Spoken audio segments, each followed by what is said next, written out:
you forgiven the system for wrongfully, convicting you after all these years? Yeah, I mean, I look. It stopped being about me when I was convicted. It started being more about the criminal justice system and its flaws.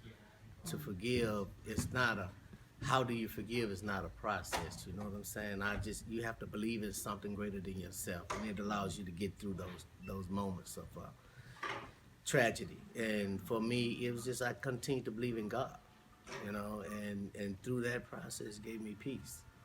So I was able to forgive because God, I knew, would only forgive me if I forgive those who were against me. So it was just me and my relationship with God that allowed the peace to come into my heart. Okay, okay. So I know during your newscast you kind of talked about being naive. Can you kind of express a little bit more of that? Because I know you said that during that process, you said what kept you back was being naive about the system. Can you Yes. sort of talk a bit about that? Well, yeah. I mean, anytime you're actually innocent, you just don't think that a system can convict you, number one, but then also murder you, number two. And being that I knew that I was innocent, that was no guessing, that was no, I was there but didn't do nothing. I was just actually innocent. And so that kept me naive because, when I went to school, I was told that my criminal justice system in America was the greatest system of all. That's what we're taught. So going through school, being taught that this is the greatest system, I needed to hold on to that because that's the only way my life is going to be saved. Because if not, if in fact we don't have the greatest system, then these people are going to murder me for something I didn't do. So it was my naivete to believe that our system was still great despite that allowed my life to be saved. Right. And for those who weren't available for the newscast, can you kind of talk a bit about your foundation, what you do, and how how you're helping communities? I know that you talked a lot about like healthcare and things like that, and a Yeah. lot of inmates and things like that when they get out, they don't know that they have diseases like HIV and things like that Right. you mentioned. So can you kind of cover that? Yeah, right now the Anthony Gray Foundation has two programs. One of them is called HIP, Humane Investigation Project. It's because so many men from behind those bars write to me with claims of innocence. And so I've put together a program that we look into those claims. We don't just look from the computer. We actually go and interview people and talk to people to find out if these are legitimate claims. Once we determine that, we work the case up to litigation and then we turn it over to our pro bono attorneys.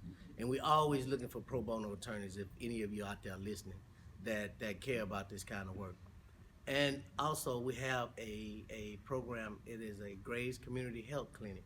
And the reason why we started the clinic is because so many men that come out of prison come out with a high risk of infectious diseases, HIV, tuberculosis, hepatitis, bronchitis, you name it, high blood pressure, high cholesterol. And they don't know this because when they come out, they don't think about going to the doctor and getting checked out. They come out thinking about a job, they come out thinking about housing, they come out thinking about reconnecting with their families, and their health is at the bottom of the priority list. But they don't know that they're at high risk of infecting their communities with these diseases. So I felt that it was very important to start a clinic that was geared toward formerly incarcerated inmates and their families to catch these guys and to make them healthier for the communities. Because I also believe that healthier communities will also reduce recidivism. Okay, people that are much healthier don't think about going out and committing crimes. So I definitely feel like that also will save taxpayers money in the long run as well. So it's all twofold. It's to take care of people and it's also to save the community taxpayer dollars. So that's what the Great Graves Foundation is doing. Okay, that's great. And another question, something that just kind of struck me when you said that healthier people, in the newscast, you said that a lot of times healthier people, they actually know their worth. They know not to do Yes. certain things.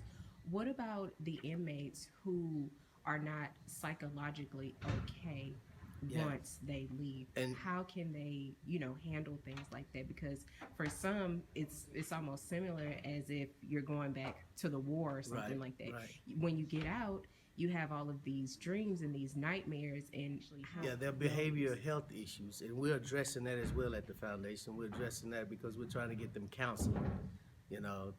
So we want to expand for behavioral health issues, so that we bring in counselors, psychologists to deal with them because you need one-on-one counseling first coming out of here. You know, you need to hear someone sit across you and tell you that you're going to be okay before you get into the group thing and still end up feeling alone.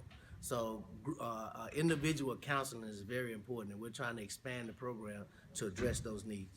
Is there an increase for like younger African American males versus when you were convicted, or did you have you seen an increase or a decrease? I've seen more of an awareness. I mean, the wrongful convictions have always been taking place. Social media just hasn't been around that long. But now that social media is here, what you're seeing is more of an awareness of the wrongful convictions that have existed throughout our life, you know?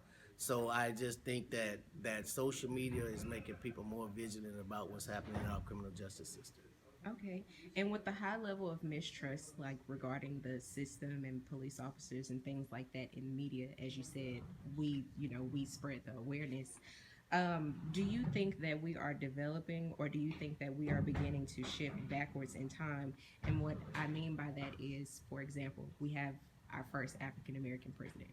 It seems as if we are developing, but then we have candidates like Trump who wants to ban Hispanics, and then he wants to temporarily ban Muslims, which I find to be rather interesting because a lot of African Americans or blacks are Muslim. Right. So, what do you think that we need to do as a community to still develop even through times like this? Get involved. We have to get involved. We cannot cheer on the sidelines anymore for people to do the work for us. We have to get involved. We have to become our city councils. We have to become our prosecutors. We have to become our state senators. We have to get involved. We have to vote. We have to show up with jury duty. We have to get involved. That's the only way we're going to make real change, positive change. Are we going backwards? No. I don't think we're going backwards because I see the young people today. I see how motivated they are to be part of the process from years ago. So I say we have made great strides, but I think we also get stuck. We get stuck in the rhetoric. We get stuck with thinking that we've come far enough and understanding that until we all have equal protection upon our laws, we haven't came far enough. And today, as I stand here, after 6,640 days of being wrongfully convicted and almost murdered by the state of Texas for a crime I knew absolutely nothing about, says that we still have a long way to go, but we can get there. It's called showing up at the polls. It's called voting your conscience. It's called knowing who you're voting for.